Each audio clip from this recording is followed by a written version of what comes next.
parenting in today's high-tech world is difficult.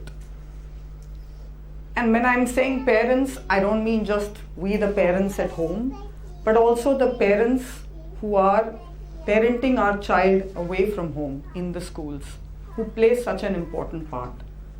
And I think in this generation, we face a really tough time with our kids. Parenting an ill child is even more difficult. But parenting a child with an acute illness, he's got typhoid, he's got malaria, fevers are shooting high, creates complete panic.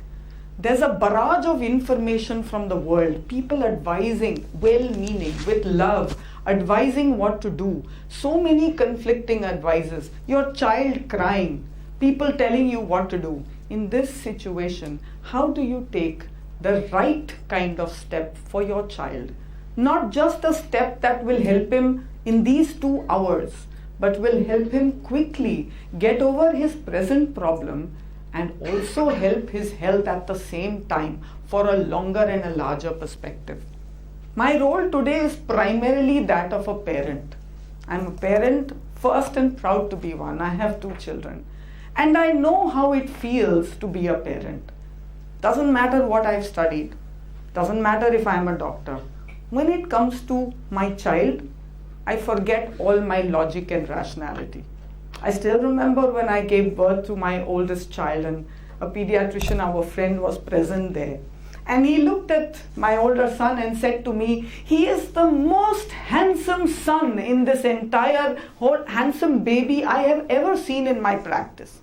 Now I have used this word again and again to my patients when I say, your child is the most fabulous kid I've ever seen. He's my most intelligent patient. I mean it. But at that moment when this pediatrician told me that this was the most handsome baby he had ever seen, I really thought he was telling me the whole truth. This is the most handsome baby. 2 hours later I realized, oh my God, that was only a really good bedside manner. But at that moment, all I could feel was being a parent. So my primary role here is as a parent. I feel what you felt. I've gone through my child with appendicitis, with pneumonia, with febrile convulsions. So I know how it feels to feel that acute illness and wonder, are you doing the right thing for your child? My second role here is as a homeopath, and my third role is as a myth buster. One of the big problems we have is the different wrong ideas that we have about homeopathy. That homeopathy works. I think all of us here are here because we know it works. There are times when we as homeopaths genuinely feel that if you took homeopathy at these very times, you would make a big difference to your child's health. But as those times, because of thoughts, anxieties, and sometimes not knowing, a lack of actually knowing what happens, that you may take a decision that we feel doesn't benefit your child.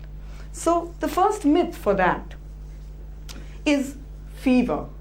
The fever goes to the brain. High fever in children happens very commonly. Whether it is a viral or a bacterial, children usually present with fevers of 103, 104, 105, unlike adults. This is because they have basically a really good immunity, and their immunity is going all out to fight with this invader.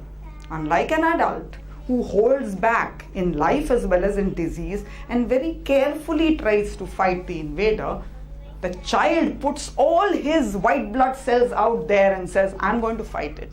These white blood cells, when they're fighting the bacteria or the virus, release a chemical, a leukotriene, which pushes the fever or the body temperature high. This fever in the sheet that you have here is actually an important way the body fights infection. It's actually a good thing. This is paragraph 2 of the paper you have. This is from the director of pediatrics at Johns Hopkins Bayview Medical Center in Baltimore, who says the bacteria and viruses grow best in cooler temperatures.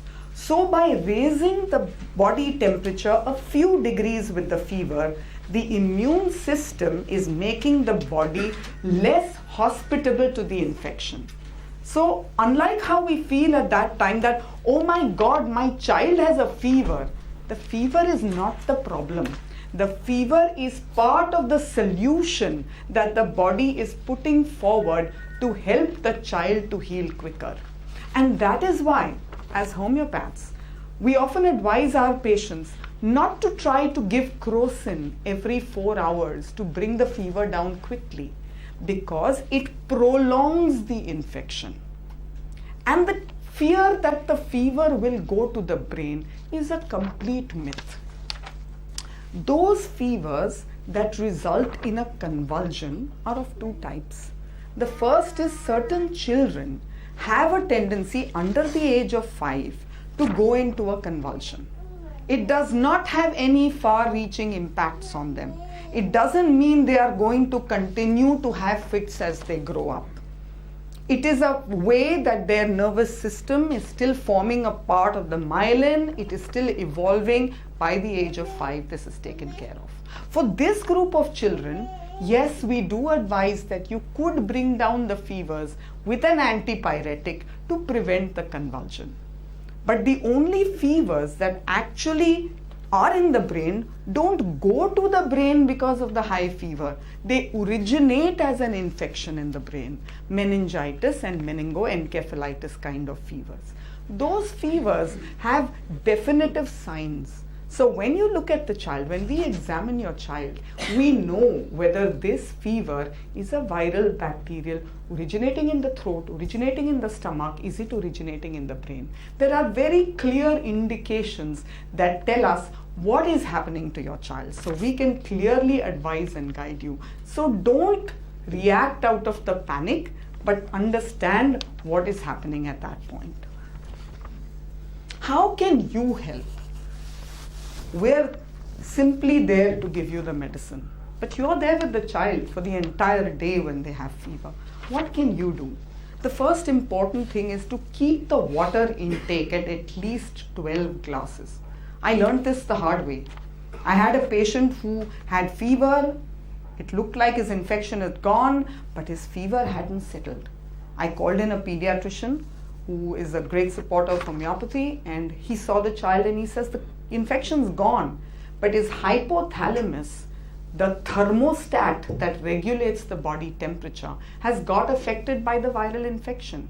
He has got dehydrated, he needs to hydrate himself, the fever will go. 3 hours of simply giving the child water and that fever had gone completely away. So I learned this, that I start with my own child and with our patients. Start drinking 12 glasses of water as soon as there is any fever. Sometimes we feel my child is drinking enough because he seems to constantly sip. But if you actually count the quantum, it's not enough.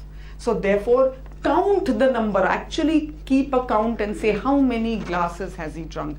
This brings the duration of infection and fever, really brings it down dramatically. We all know this, but I'm just saying it because we need to tepid water sponge to help bring down the fevers, however high they are. Don't use alcohol, it increases the dehydration. Don't use cold water and ice because it sets up a shivering response and actually pushes the body temperature even higher.